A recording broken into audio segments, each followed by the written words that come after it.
And it's been a big day for politics news coming out of Queen's Park. Another story that we're following very closely here is Ontario's Minister of Municipal Affairs and Housing now saying that no decision has been made yet on the dissolution of Peel Region. Sources with direct knowledge of the discussions underway told CBC Toronto the province, though, is shocked at how much it'll cost. And the Toronto Star had reported on Tuesday that the Premier is poised to cancel that plan, reversing course on yet another major policy position. Alvin sits on Mississauga City Council, and he's joining us now. Hi there, Alvin. Hi, Chris. Thanks for having us. So first of all, you championed this dissolution of Peel, you along with several other councillors and of course the mayor at the time. How are you feeling now since news has broken that the Premier may be changing his stance? Well, we're pretty disappointed. I think we want to make sure that this is going to be done right, but this has been in the works not just for the last several months with dozens of people working on this, but also the last several years and decades. I mean, this was something that, the late Hazel McCallion had been working on for a really long time since she was elected to get a better deal for the cities, but also to have more efficient services. So the fact that they're questioning whether or not this was the right decision, we're pretty disappointed. We felt like we've made some really good progress, and we want to see that work completed. The report that's come out, no one's actually seen it yet, so it's kind of this secret, mysterious report, and it conflicts with a number of the reports that we've seen in the past. So we don't really trust those numbers. They're not really based on what we know to be true. So we'd like to see the report and let the work continue to be done by the transition board that the province has appointed. Okay, so waiting to see that report, of course, and also waiting to hear official word from the province, as we're hearing today from the Minister of Municipal Affairs, that no decision has been made on this yet. But, the Toronto Star usually has some pretty good sources. So what do you think in terms of why the Premier might be considering to change his decision on this? Well, I certainly hope it's not a personal political decision, because our mayor has recently been elected as the leader of the Ontario Liberal Party. I think that would be an unfortunate thing to do, to play politics with something that is better for residents. And, unfortunately, we don't know if that's true or not, and what the motivations are.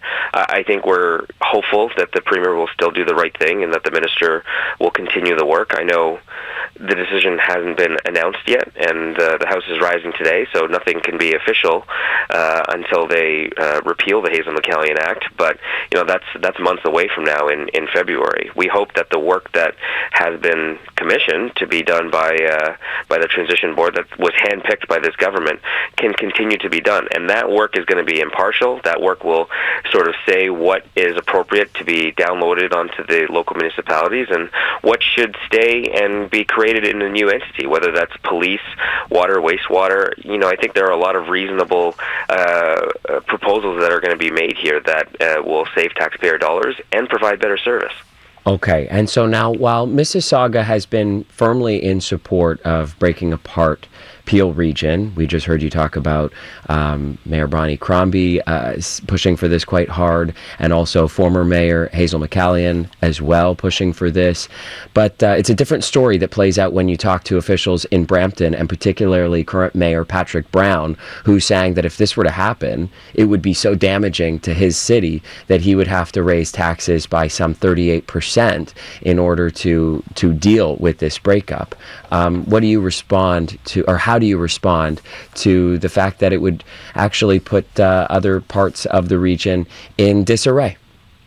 I mean, one of the challenges with those numbers is that it essentially acknowledges that the city of Mississauga and its residents have been subsidizing the city of Brampton and their residents, right? So that's been the challenge that we've had for decades, that Mississauga has paid considerably more into the region of Peel and building out infrastructure for Brampton and Caledon than it gets back. And so we've been talking about a fair deal here. I think, the city of Brampton should be able to run their own affairs. The the fourth largest city in Ontario, one of the top 10 largest cities in Canada, they should want to be like a Guelph or Windsor or a London, Ontario, and be able to manage their own concerns. If we're talking about a homeless crisis in downtown Brampton, why would they want, councillors from Caledon or Mississauga deciding on how much resources they have to tackle that? I think they're going to be better off as an independent city dealing with their own issues. We're both going to be over 1 million people halfway through the century. So, that's certainly more than enough. And we've got lots of examples of municipalities that are over 100,000 that are single tier. So, I hope that they can see that this is a better opportunity for them. And the fear-mongering around the cost of this on Brampton residents specifically is really an acknowledgement of the fact that it's going to cost Mississauga residents the same amount.